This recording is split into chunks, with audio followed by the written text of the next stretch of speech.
Data Breach and the Dark Web, Joseph Malajanowski, Exploiter, Dark Arts Village. Hold the applause. Can you all hear me all right? Cool. Well, thanks for everybody for coming. This presentation was slightly modified last night because of some things that happened specifically around my talk. The slides are in the deck. You can go back over them and review them yourself. They did stay in the deck, so you can, like I said, you can review them later and figure out what I'm talking about. So, but I'm not going to get into details on it. So that's me, the picture. So I have to do this disclaimer. This information that we're providing is for educational purposes only. Don't use any of the information that I provide to you to attack your neighbor or hack into other systems. We will not be held responsible for that. You're an adult. You're going to be responsible for yourself. And the video, it's being recorded, so you can watch me later on. Clicker. All right, so this session's gonna take us on a journey. If everybody remembers last year when the Shanghai National Police Department, SHGA, a threat actor by the name of China Dan released 1 billion records. Everybody was like, holy cow, 1 billion. Like, that's like not a number you hear all the time about records being released. But it was over 22 terabytes of data. They exfiltrated it from a system, which I'm going to talk a little bit later. And it happened on June 30th. This kind of to set up the scene a little bit for you. And then we're going to talk about 5 days back and forth of what happened between June 30th and like May 5th, May 6th timeframe. So this is, if you were on the forums, which I'm on a lot of these forums, you would have saw something like this advertisement from China Dan. If you looked at it in the news, you saw something like this. Like everything's blurred out, you can't tell what the hell's going on.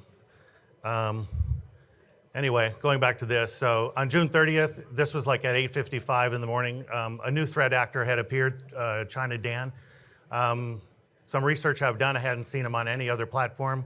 I know there's a lot of threat intelligence companies that may have seen him sooner than that, but this is like the first time I saw him. Anyway, he published the Shanghai National Police Database, which again was 22 terabytes of information. This was on Chinese national residents. It included a lot of their criminal records or even incidents, like they may have been investigated for posting something on Facebook or whatever. All that information was contained in that 22 terabytes. It included their name, their address, their birthplace, national ID. It's kind of like, our driver's license, their national ID, how they keep track of them.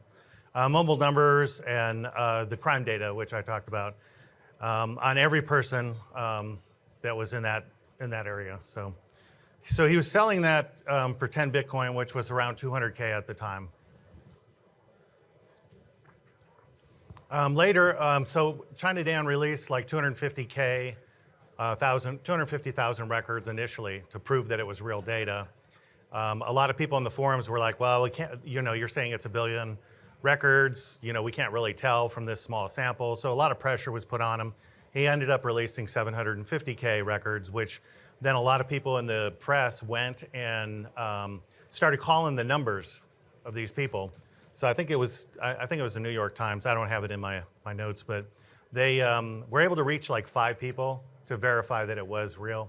I think they had called 7 people, and 2 of them, they asked them if it was their name, and the people said, yes, this is me, but further discussion, they hung up on them. So by that time, I think this was on May 3rd, July 3rd, the news had gotten out, and a lot of people in China were aware of it.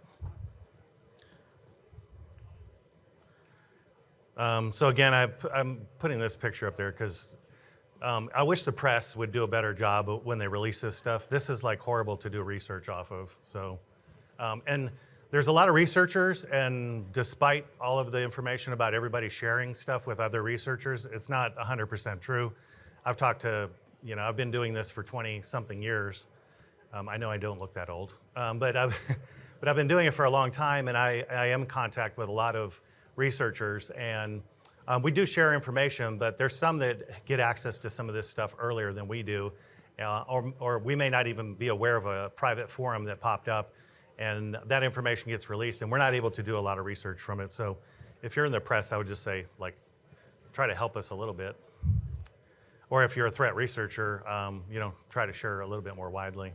Anyway, after that happened, it spread like wildfire. Anybody that knows CZ from Binance, he tweeted about it. I think it was like July 3rd, and said, "Yeah, our team had verified that this data is real, and this release is real data on that many citizens." So it spread like wildfire after that. So you can see Bleeping Computer picked it up, and the China Police Database from the Wall Street Journal was also released an article on it as well. They said that the exploit apparently happened because the government developer that was doing their database accidentally included his credentials when he published something on one of the repositories. I think later on we discovered that that was part of the truth. The other part was that it was not very well secured. So what ended up happening on breach forums after that, so this is all about breach forums where this information was dumped. Breach forums was closed like a month and a half, 2 months ago when the person that ran the forums was arrested. Anyway, before that happened, because there was 1 billion records out there, there was a lot of information on a lot of the Chinese networks. There was something like 1,000 Chinese people registering a day on the breach forums forum. And they weren't talking in English. All the conversations were in Chinese. So a lot of, there's like some racist stuff that was in there as well, but I cut all that out. But there was a lot of people that were on the forums, and they're all in different countries. They were all like, get these Chinese people out of here. You can see some of the notes that one of the guys posted there, because it was really cluttering up the forum. There was so many messages that you had to go through to just find like really what was there. Some content that was good and useful for a criminal.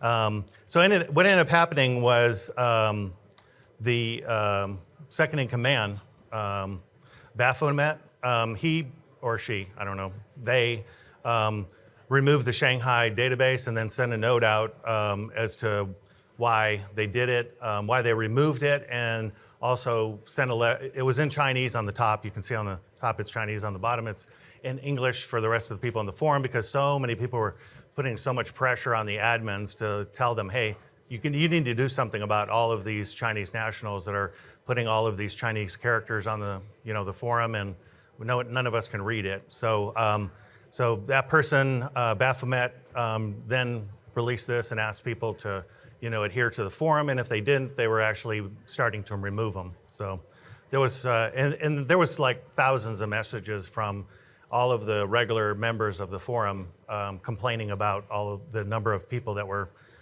inundating the forum. If you can imagine, if 1 billion records. And what they ended up finding out was that a lot of the people that were joining the forums were actually criminals interested in doing a lot of attacks on Chinese infrastructure and databases. So this was a good resource for them to connect with each other.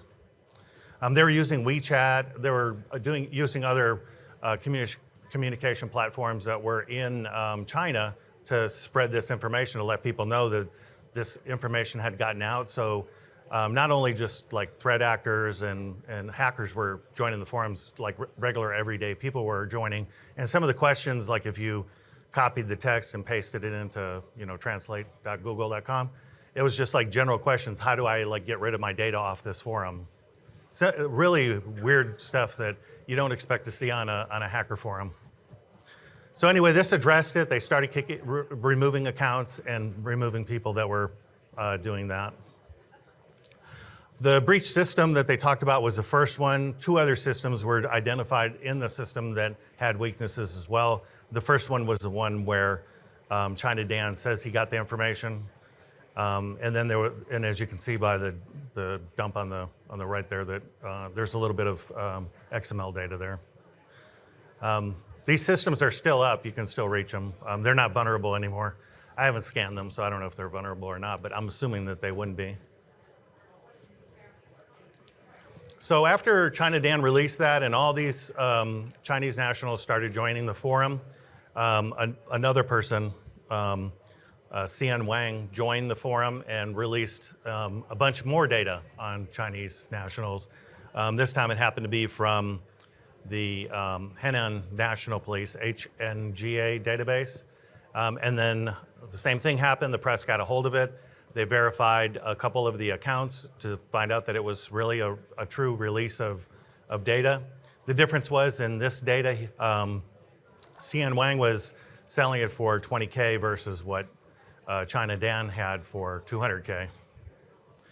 This led to another increase of Chinese nationals or people speaking Chinese language joining the forum. And again, the forum manager or assistant manager, Baphomet, sent the message out to all those people that were starting again the conversations in Chinese that they were being warned.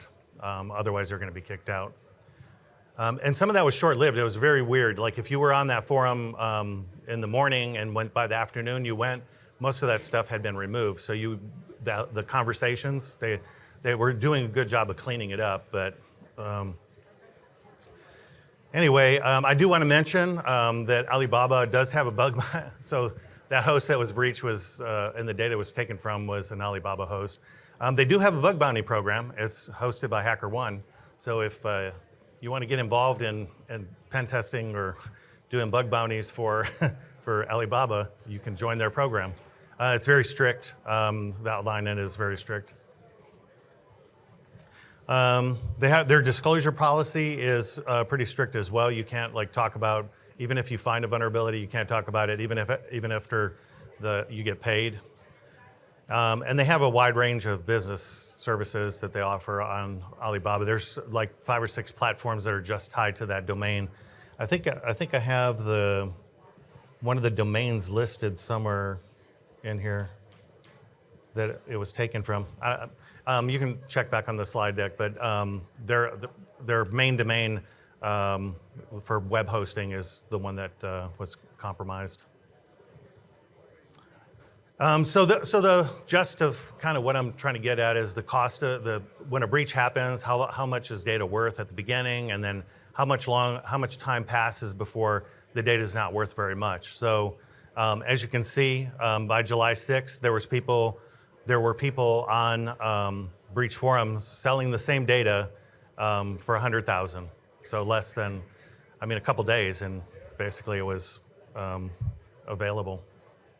On the other screen on the right-hand side where it says Outlaws, that's another forum on the dark web. They were offering it for 200. I saw later they lowered it to 100K, and then they lowered it to 50K, and then I found on this Hack Databases store that it was available for around $1,000. So 1 billion Chinese records for $1,000. So the side effects of this exposure of the release of 1 billion records. So it did more than just expose 1 billion Chinese nationals and their data. It showed the level of collection that China is doing. That, a lot of us, I think that that's happening. This just proved that is happening in China to their residents, to their people that live there. It exposed the vulnerabilities in China-owned systems used to host police data. Really in public data, because that system was all public data. It wasn't just police data, but it was other public data that was from Chinese companies. So I guess in a correlation, it just means they're as vulnerable as any other country, right? So, and that's why I showed that bug bounty program. So if you're interested in helping them out. It also showed that China's active social media censorship, how fast they can react. I thought this was a little bit slow, but by July 6th, they shut down they scrubbed all of Weibo and WeChat from every conversation that had any mention of this breach, including people talking about it amongst each other. And the ones that had actually posted something like to their friend about it, they got a special invite to go and sit down with the CCP. Like, an invitation. I'm like, I would not take that invitation. And then the other side effect was the fact that I mentioned social media, but what I meant here is some social media chose not to cover this. They may have initially started covering it. But if you look, most of it was just around the initial breach. There was no follow-up on any of the other things that happened, including the fact that the Chinese government shut down all the communications in Weibo and WeChat about this subject. But the U.S. media, like news and television and all that, they didn't cover it barely. They just mentioned that there was 1 billion records, and then they moved on. You never heard about it in the news after that. And then another interesting fact is the fact that BAMFET removed the availability of it by this time, by May 6th. So, from all the pressure, you can see that there's a lot of pressure coming from the Chinese government and a lot of pressure coming from just people that were active in it, so in the forums. Yeah, so I mentioned 6 days that it took. I think we've seen some stuff just recently, like in the last 3 months, where they respond much quicker. I think this caught them by surprise, and they didn't really have a plan in place how they were going to handle getting rid of it. After they got rid of it, they put something in place. So I've seen stuff disappear from WeChat in a matter of hours now. So I mentioned the timeline here on what happened because RAID forums, if anybody remember RAID forum in 2022 was shut down by the FBI. The interesting fact here is that the FBI managed to get a hold of the systems and was able to have a complete copy of the database. They knew every threat actor that was involved, everybody that was purchasing everything. Like I was registered on RAID forums, so they have my info there as well. And then what ended up happening was Pampa-Porin ended up creating this breach forum domain, breach forum forum, and shortly after that, and then just started becoming more popular forum for people to visit. So the forum administrator was Pampa-Porin. I hope I'm saying that right. He was believed to be a 20-year-old resident from upstate New York. Let me see. Sorry, like I mentioned, I had to do some updates to this. So a couple notable things. After this slide, there's gonna be a couple more dates and stuff, but I just wanna mention this because on August 5th, a Mexican bank sent a cease and desist to the forum, which I think is a super weird thing, but okay.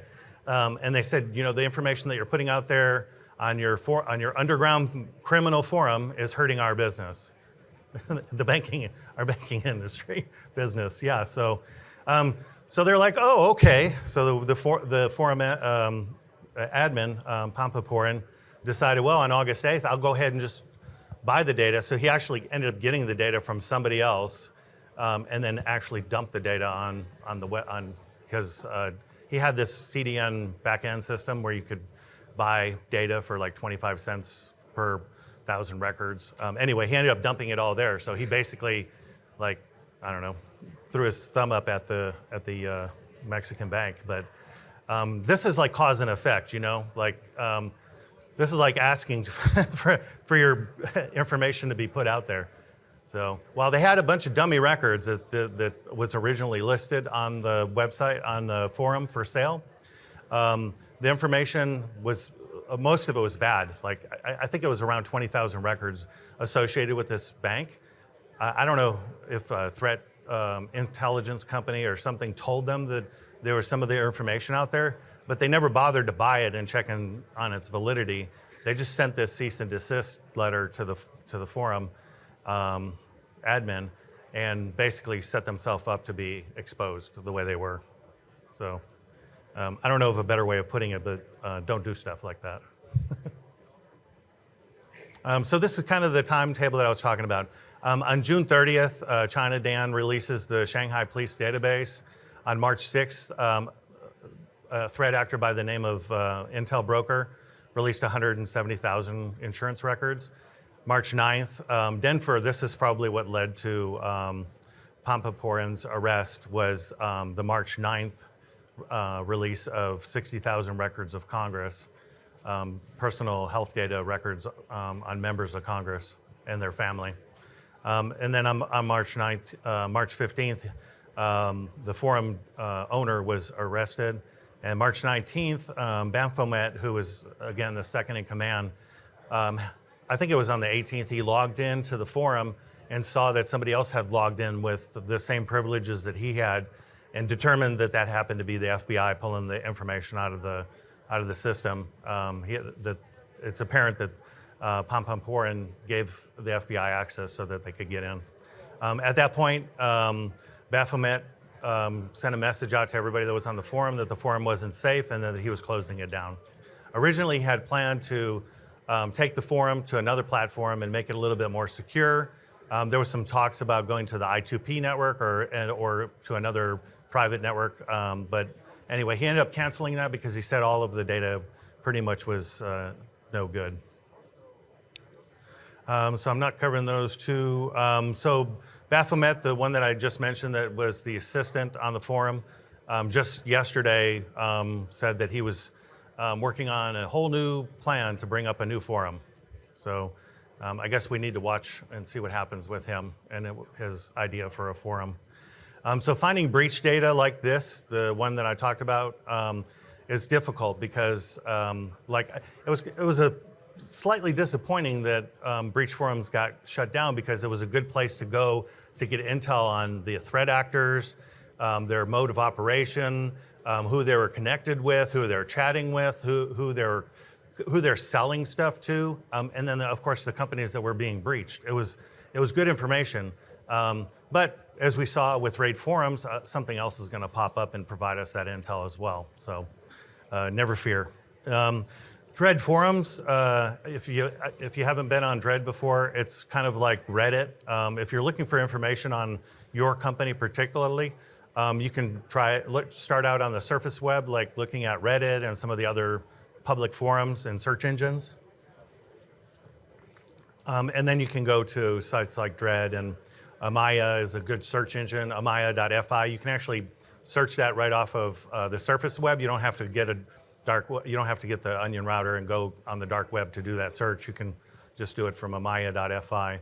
And Amaya is a good search engine because they filter out all of the horrible stuff that you're going to run into on the dark web if you try to do some of this stuff yourself. Exploit.in has been around a long time as well. And dark market, so on Dread's forum, they have this section called dark markets. And that's where you see a lot of chatter about new sites coming up and stuff like that. New markets where you can go and buy data or credit cards or drugs or whatever you're interested in doing. So I wanted to mention this reputation. There's a lot of reputation companies. There's a whole bunch of companies here at RSA that do reputation protection. They do intel. They do threat intelligence, and they have systems that scour the dark web. Now, they can't scour the entire dark web because since version 3 addressing was announced 2 years ago, it's something like, 5 septillion addresses. So if you can't scan 5 septillion addresses, I don't know of a system that can do that. And besides, every day there's 1,000 new sites coming up and 1,000 old sites going down on the dark web. So it makes it very difficult to catch these criminals. But if you're interested in doing that, and you have the question, should I invest in a dark web search service? The answer is, it depends. Should you purchase Darknet Intelligence Access Platform, that's where your analysts can go in and search for stuff. Again, that depends. Should you have your team searching the dark nets? I would say you probably shouldn't, because if I wasn't already a researcher and my company told me, hey, you need to go on the dark web and search for stuff on my company, on this company, whatever it is, I'd be like, after like the first week of looking at all this really horrible crap, I'd be like, man, I need to find a new job. So, so that's just to say, you probably shouldn't be tasking your employees to go on the dark web and look for stuff because in the normal world on the surface web, if you go to Amazon.com, you know where you're going. You're going to Amazon. You know it's a vendor. On the dark web, you go to this 56 character site that has.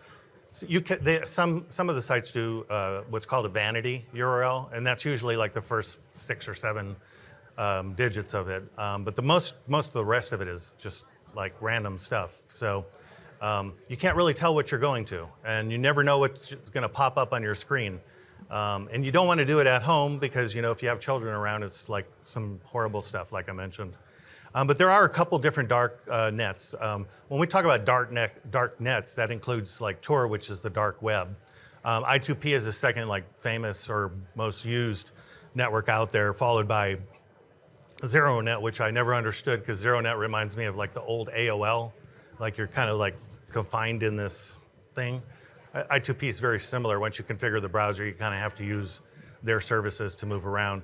But the emerging markets now are like Discord, Telegram, really any platform that any platform that you can communicate on, including like Xbox stuff, is being used for criminal activity.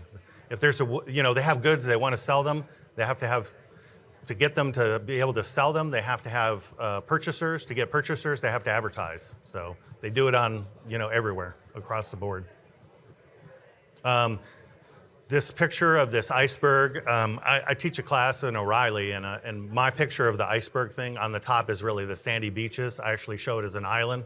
But this iceberg image is kind of like the standard image when everybody's talking about the deep web and the dark web. And if you've ever watched any TV shows that talk about like criminal activity on the underground, they always confuse the deep web with the dark web. So. The deep web is just a whole bunch of unindexed systems, like Netflix. When you log into Netflix and you want to play a movie, it's not coming from like Netflix.com. It's coming from one of their auxiliary systems that has not been indexed, or it has a system set so you can't index that service. So that's just the deep web. Like I mentioned, should you invest in dark web or reputation services or darknet services? Again, my feeling goes back to you don't want your employees scouring around on the dark web, because again, there's some stuff there that they will see that they'll never forget, and they'll never unsee it. So there are some stuff that they can do, and that's like if you have a threat intelligence company that you're using as a third party.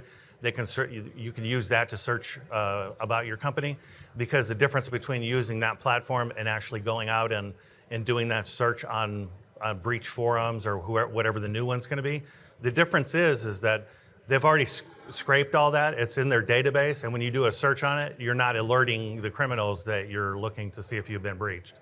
Versus if you're on breach forum and you're searching for your company, guess what? The admins are seeing that you're searching, did my widget.com data here, or somebody chatting about widget.com. Guess what? You just opened up yourself to potentially being attacked. But if you're going to do it and you're curious about it, the first thing you should do is set up a virtual private server, a workstation in the cloud. Azure has it. You can get a Linux host on Azure now, and they have like a $300 credit. DigitalOcean has like a $200 credit. Linode has, I think, a $100 credit. You can basically test it out and see how it works. But that's a virtual workstation that you'll basically be controlling everything from. And that way, the reason you do that is because any of these forums could have pages rigged or files rigged where you just browse to them or connect with them, and you could actually be owned. Or if you accidentally download something, it might auto-execute. So. The second thing you want to do is get a VPN. Make sure that it's a good VPN service, or you can set up your own. I have instruction guides on how you can do your own. And then you want to use the official platform's browser. Like the Tor browser is the official browser for browsing the dark web. It's based off of Mozilla Firefox.